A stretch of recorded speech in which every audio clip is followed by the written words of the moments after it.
주식으로 돈을 벌려면 뭔가를 해야 한다고 생각하시죠?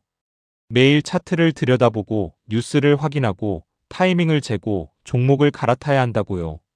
그래야 수익이 난다고, 그래야 남들보다 앞서간다고 믿으시죠? 그런데 오늘 제가 소개할 사람은 정반대로 말합니다. 아무것도 하지 마라. 그냥 앉아 있어라. 그게 가장 빠른 길이라고요. 이 영상이 도움이 되신다면 구독과 좋아요 부탁드립니다. 오늘 이야기의 주인공은 찰리 먼거입니다.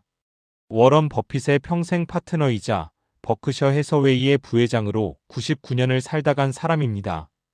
버핏이 세계 최고의 투자자라면 먼거는 그 버핏조차 늘 의견을 물었던 사람입니다. 많은 분들이 착각합니다. 투자를 잘하려면 끊임없이 움직여야 한다고요. 그러나 먼거의 삶을 들여다보면 정반대의 진실이 보입니다. 그는 평생 소수의 종목만 보유했고 사고 나면 수십 년을 그냥 앉아 있었습니다. 그리고 그 결과는요.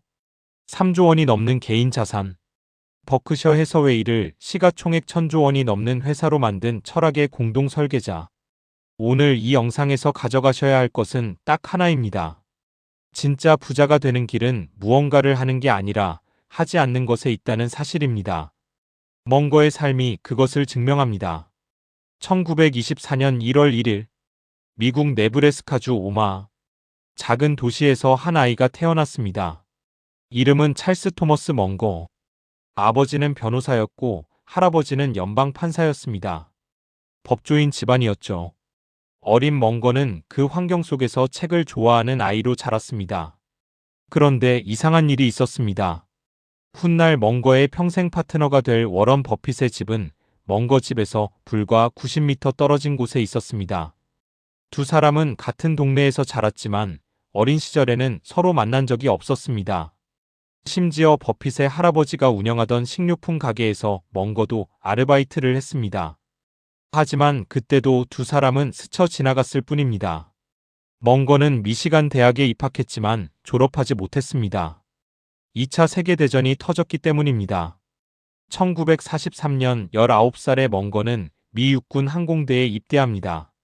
군은 그를 캘리포니아 공과대학에 보내 기상학을 공부하게 했습니다. 전투기 조종사들을 위해 기상을 예측하는 임무였죠. 전쟁이 끝나고 먼거는 하버드 로스쿨에 지원합니다. 그런데 문제가 있었습니다.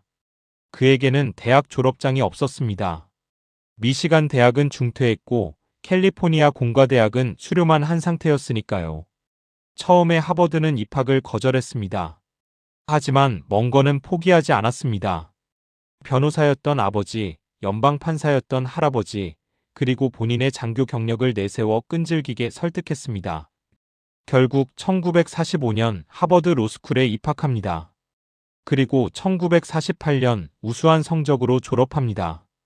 졸업 후 먼거는 캘리포니아 로스앤젤레스로 갔습니다.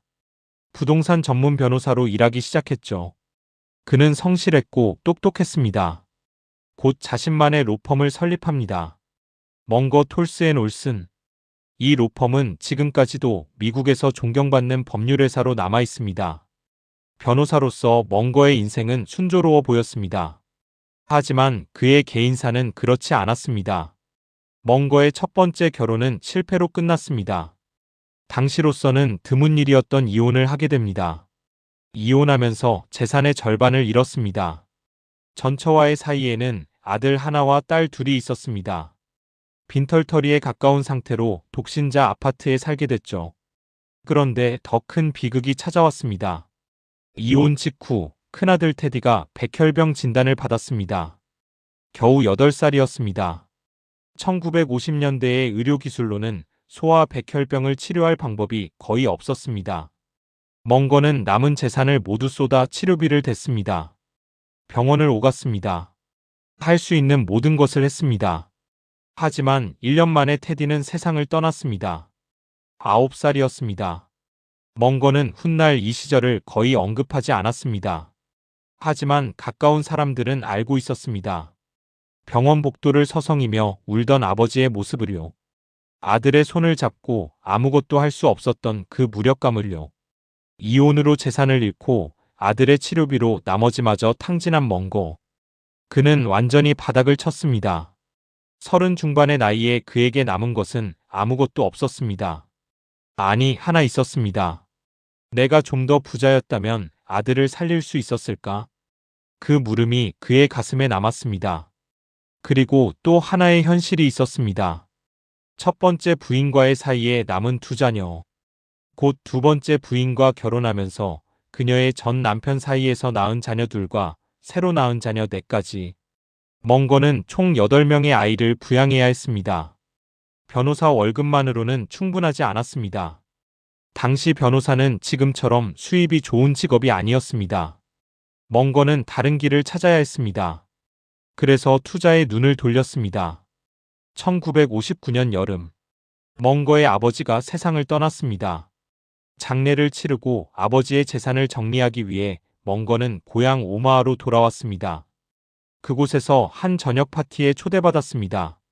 파티를 주선한 사람은 에드윈 데이비스라는 의사였습니다.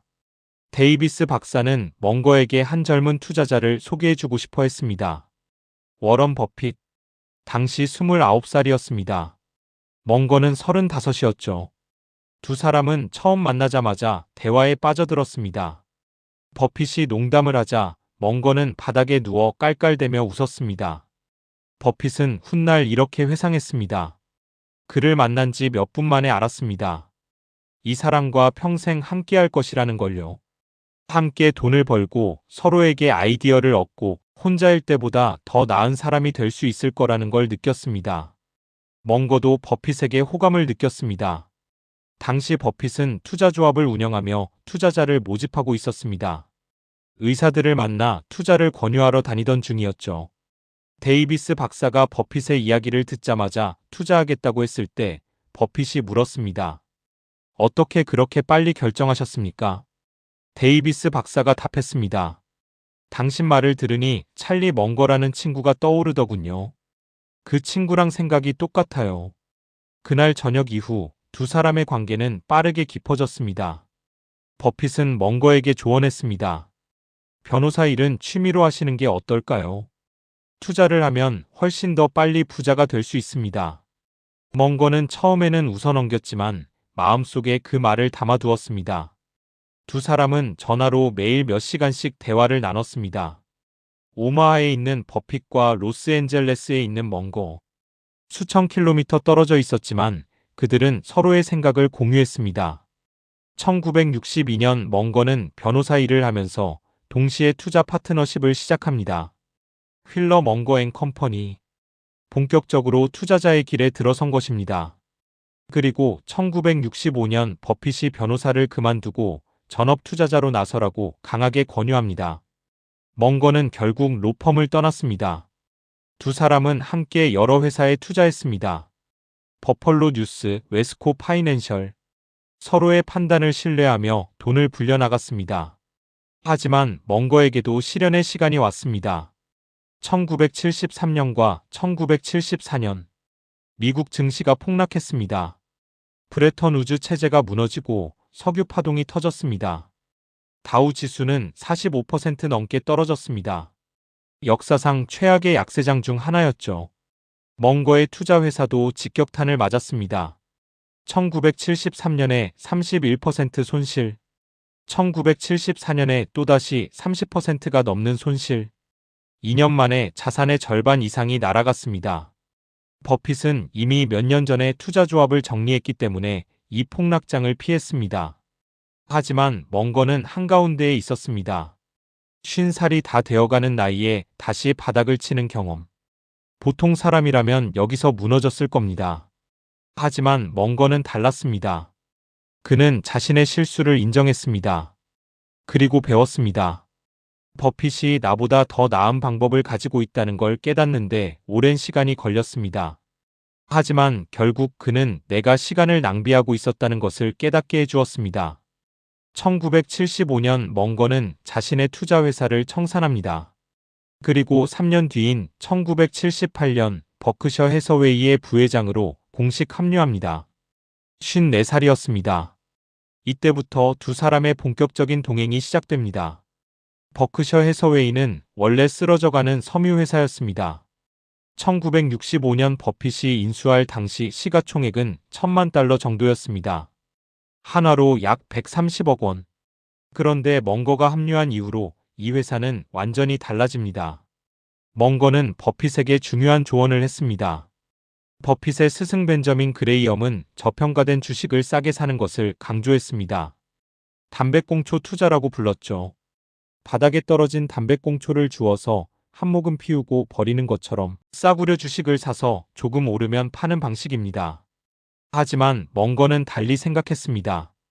적당한 회사를 좋은 가격에 사는 것보다 좋은 회사를 적당한 가격에 사는 게 훨씬 낫습니다. 버핏은 처음에 이 말을 받아들이기 어려웠습니다. 그래도 멍거는 계속 설득했습니다. 1972년 버핏은 시즈캔디라는 초콜릿 회사를 인수할 기회를 얻습니다. 캘리포니아의 작은 사탕 회사였습니다. 연간 순이익은 약 400만 달러. 그런데 매도자가 요구한 가격은 2,500만 달러였습니다. 장부 가치의 3배가 넘는 가격이었죠. 버핏은 망설였습니다. 너무 비싸다고 생각했습니다. 그레이엄의 방식대로라면 절대 사면 안 되는 가격이었으니까요. 하지만 멍거가 설득했습니다. 이 회사는 다릅니다. 브랜드 충성도가 엄청납니다. 밸런타인데이에 애인에게 시즈캔디 대신 싼 거 샀어라고 선물하는 사람은 없습니다. 이런 회사는 매년 가격을 올려도 손님이 떠나지 않습니다. 버핏은 결국 멍거의 조언을 따랐습니다. 시즈캔디를 2,500만 달러에 인수했습니다. 이후 어떻게 됐을까요? 시즈캔디는 버크셔 해서웨이에 지금까지 누적 20억 달러 이상의 수익을 안겨주었습니다. 한화로 약 2조 6천억 원입니다. 2,500만 달러 투자로 2조가 넘는 돈을 번 겁니다. 버핏은 이 경험을 통해 투자 철학을 완전히 바꾸었습니다. 그리고 항상 말했습니다. 멍거 덕분입니다. 찰리가 나를 그레이엄의 제한적인 견해에서 벗어나게 해주었습니다. 시즈캔디의 성공 이후 버크셔 해서웨이의 투자 방식은 달라졌습니다. 부실 기업을 싸게 사서 되파는 게 아니라 좋은 기업을 적당한 가격에 사서 오래 보유하는 것. 이것이 버핏과 멍거의 공식이 되었습니다. 1988년 버핏은 코카콜라 지분을 대량 매입합니다. 13억 달러를 들여 지분 9%를 샀습니다. 당시에도 비싸다는 평가가 있었습니다. 하지만 버핏은 시즈캔디에서 배운 것을 적용했습니다. 강력한 브랜드, 가격 결정력, 충성 고객. 코카콜라는 그 모든 것을 갖추고 있었습니다. 현재 그 지분의 가치는 약 270억 달러입니다. 30년 만에 20배가 넘게 불어났습니다. 멍거는 자신만의 투자도 계속했습니다. 코스트코의 이사로 활동하며 이 회사에 깊이 관여했습니다. 그가 코스트코를 좋아했던 이유가 있습니다. 회원제로 연회비를 받아 안정적인 현금 흐름을 확보하면서도 고객에게는 최저가로 물건을 판매합니다. 창고형 매장이라 운영 비용이 낮습니다. 단순하고 효율적이고 지속 가능한 모델이죠. 멍거는 이런 회사를 좋아했습니다. 2008년에는 또 다른 결정적인 투자가 있었습니다. 중국 전기차 회사 비아디. 지금은 테슬라와 세계 1위를 다투는 거대 기업이지만 당시에는 잘 알려지지 않은 중국 배터리 회사였습니다. 멍거는 비아디의 창업자 왕찬푸를 만나고 확신을 얻었습니다. 그리고 버핏에게 투자를 강력히 권유했습니다. 버핏은 처음에 회의적이었습니다. 중국 회사에 대한 정보도 부족했고 전기차 산업은 아직 개화하기 전이었으니까요. 하지만 멍거가 강하게 밀었습니다. 결국 버크셔 해서웨이는 2억 3천만 달러를 투자해 비아디 지분 10%를 확보합니다. 이 지분의 가치는 이후 20배 이상 올랐습니다. 버핏은 늘 멍거를 이렇게 표현했습니다. 찰리는 건축가였고 나는 시공자였습니다. 버크셔 해서웨이의 철학을 설계한 것은 멍거였습니다. 버핏은 그 설계도를 현실로 만들었을 뿐이라고 말했습니다. 두 사람의 관계는 단순한 사업 파트너를 넘어섰습니다. 60년이 넘는 세월 동안 그들은 매일 대화를 나눴습니다. 수천 킬로미터 떨어져 있어도 전화로 몇 시간씩 이야기했습니다. 의견이 다를 때도 있었지만 큰 싸움을 한 적은 없었습니다. 서로를 존중했기 때문입니다. 멍거는 버핏을 이렇게 평가했습니다. 워런이 나 없이도 엄청난 부자가 됐을 겁니다. 버핏은 멍거를 이렇게 평가했습니다. 내 인생 최고의 투자는 찰리 멍거를 채용한 것입니다. 멍거의 투자 원칙은 놀라울 정도로 단순합니다. 그는 항상 이렇게 말했습니다. 소수의 뛰어난 종목에 투자하고 그냥 깔고 앉아 있으세요. 그러면 증권사의 수수료를 덜 내고 헛소리도 덜 듣게 됩니다. 그는 경마장 비유를 즐겨 사용했습니다. 경마장에서 이기는 사람들이 있습니다. 그들은 어떻게 하는 걸까요? 확실한 정보가 있을 때만 돈을 겁니다. 그리고 그때 크게 겁니다.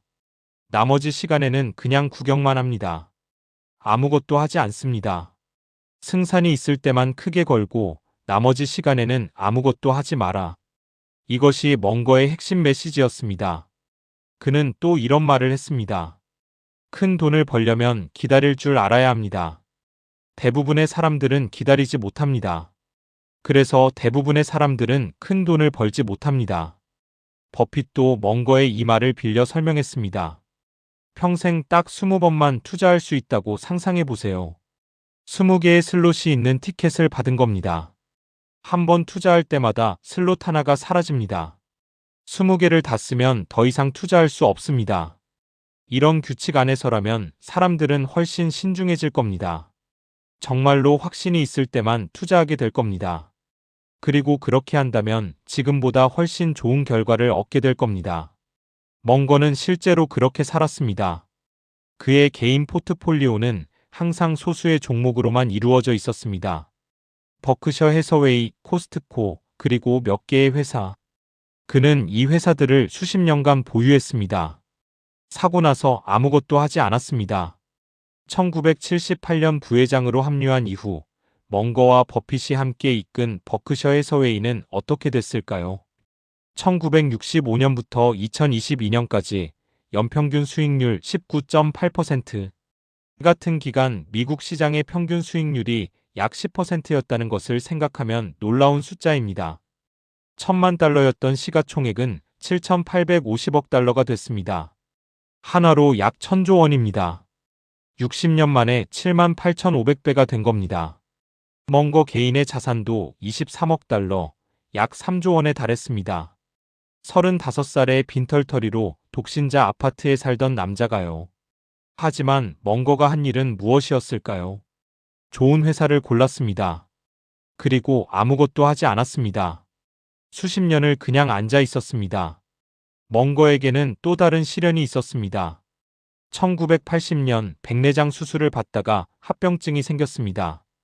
결국 왼쪽 눈을 적출해야 했습니다. 56살에 한쪽 눈을 잃은 겁니다. 남은 눈도 시력이 많이 떨어졌습니다. 그래서 그는 항상 두꺼운 안경을 썼습니다. 이혼, 파산, 아들의 죽음, 투자 실패, 실명. 보통 사람이라면 어느 하나에서라도 무너졌을 법한 시련들입니다. 하지만 멍거는 무너지지 않았습니다. 그는 1986년 로스앤젤레스의 한 학교 졸업식에서 이런 축사를 했습니다. 비참하고 불행한 삶을 살고 싶다면 이렇게 하세요. 믿지 못할 사람이 되세요. 맡은 일을 대충 하세요. 역경을 만나 좌절했을 때 그대로 누워 있으세요. 다른 사람의 경험에서 배우려 하지 마세요. 졸업식 축사에서 이런 말을 한 겁니다. 불행해지는 방법을 알려주며 역설적으로 그 반대로 살라고 말한 겁니다. 멍거다운 유머였습니다. 그는 분노에 대해서도 경고했습니다. 분노는 비참함을 불러오는 가장 강력한 요소입니다. 자신도 이혼과 아들의 죽음, 실명을 겪었지만 분노를 피하려고 노력했다고 말했습니다. 멍거는 배움을 강조했습니다. 조금 더 현명해지려고 매일 노력하세요. 인간이 할 수 있는 가장 좋은 일은 다른 인간이 더 많은 것을 알 수 있도록 돕는 것입니다. 그는 평생 학습자였습니다. 90대가 넘어서도 책을 손에서 놓지 않았습니다. 심리학, 역사, 철학, 과학, 다양한 분야의 지식을 쌓았습니다. 그리고 그 지식들을 투자에 적용했습니다. 멍거는 이렇게 말했습니다. 망치를 든 사람에게는 모든 문제가 못으로 보입니다. 하나의 도구만 가지고 있으면 모든 문제를 그 도구로 해결하려 합니다. 하지만 세상은 그렇게 단순하지 않습니다. 다양한 도구가 필요합니다. 그는 이것을 격자틀 사고라고 불렀습니다. 서로 다른 분야의 지식과 모형들이 머릿속에서 격자처럼 연결될 때 비로소 세상을 제대로 볼 수 있다고 했습니다. 2023년 11월 28일 멍거는 캘리포니아의 한 병원에서 가족들이 지켜보는 가운데 평화롭게 세상을 떠났습니다. 향년 99세. 2024년 1월 1일에 100세 생일을 맞을 예정이었지만 그 한 달 전에 눈을 감았습니다. 버핏은 성명을 발표했습니다. 찰리의 영감과 지혜에 참여가 없었다면 버크셔 해서웨이는 현재의 모습을 갖추지 못했을 것입니다. 그리고 이런 말도 했습니다. 버크셔 해서웨이는 찰리의 청사진에 따라 구축됐습니다. 멍거가 남긴 것은 돈이 아닙니다. 물론 그는 엄청난 부를 쌓았습니다. 하지만 그가 진정으로 남긴 것은 생각하는 방식입니다. 아무것도 하지 마라. 승산이 있을 때만 크게 걸고 나머지 시간에는 기다려라. 좋은 것을 찾으면 그냥 앉아 있어라. 수십 년이고 앉아 있어라. 월급을 받으며 살아가는 우리에게 이 말은 어떻게 적용될까요? 매달 들어오는 월급. 그중 일부를 투자에 돌립니다. 그런데 우리는 조급합니다. 오늘 산 주식이 내일 오르기를 바랍니다. 일주일 후에 안 오르면 불안해집니다. 한 달 후에도 안 오르면 팔고 다른 종목으로 갈아탑니다. 그러다 그 종목이 떨어지면 또 다른 종목을 찾습니다. 그렇게 1년이 지나고 5년이 지나고 10년이 지납니다. 그리고 우리는 발견합니다. 수수료만 잔뜩 냈고 원금은 거의 그대로라는 것을요. 멍거가 시즈캔디를 샀을 때 그 회사는 화려하지 않았습니다. 캘리포니아의 작은 사탕 회사였습니다. 하지만 멍거는 그 회사의 본질을 봤습니다.